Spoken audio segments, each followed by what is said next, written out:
On the other hand, if you've seen myself or one of my colleagues in clinic, then the next stage will be to visit the pre-admission clinic. Hester is one of our pre-admission nurses with over 15 years experience. Her job is to get you and us ready for your procedure.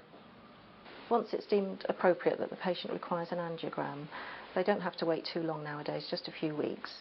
We write to the patient and invite them to come along to a pre-admission clinic, which is usually one morning or one afternoon, just for a few hours, just to discuss all the details of the procedure and prepare them for the actual angiogram. Once the patient arrives in the cardiac centre, the first thing we do is we just get an ECG on them, and they will have had an X-ray downstairs, and then they just need to sit outside until I call for them, and then I invite them into the office to begin the interview. And of course you've had one before, haven't you? I had a stent put in. I was getting angina, so I had an angiogram which found out which particular artery was giving the trouble. And they put a stent into that, and that gave me a new lease of life. The patients are welcome to bring somebody with them. Sometimes it's nice to have somebody in here with them just for reassurance, and also to absorb some of the information that we're going to give them.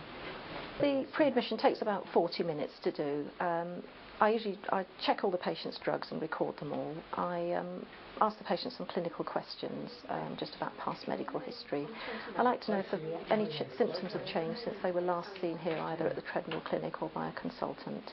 I've had problems lately, especially in breathing. I know I've got a problem, but I hope it's not a heart problem. It's a lung problem I've got rather than a heart problem. I've worked in the building trade all my life, and I think it's dust from the building trade that caused it. We have a discussion about the whole procedure itself, so I run through the procedure with the patient just so they know exactly what to expect on the day. Okay, so we're going to inject some dye down these arteries of your heart. You can better see it on this model. So you've got these three main coronary arteries, and they all supply the heart muscle with the blood that it needs to function normally. When you've had your pre-admission interview, you'll be given a date for the procedure. When you come into hospital, usually for a day, one of the team will come and talk to you. They'll be able to answer any questions and ask you to sign some basic paperwork. Well, they've told me that they're going to pump some ink into my veins. The ink is going to go around my heart, and that's going to show up any damage. No. The radiographer and nursing staff will also tell you about the details and prepare you for the procedure.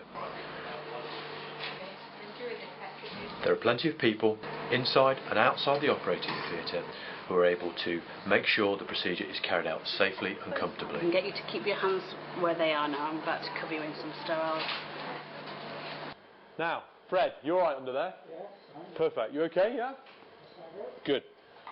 And what we're going to do now is we're going to feed up this catheter, take some pictures of the left side of the heart.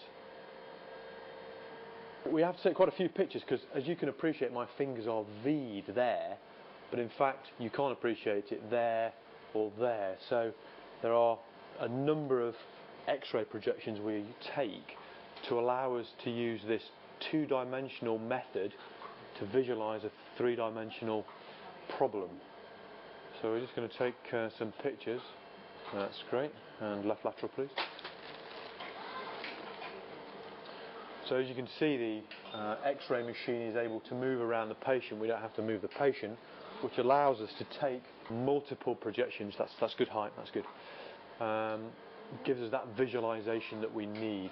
Now just turn your head to the left slightly, Fred, now, please.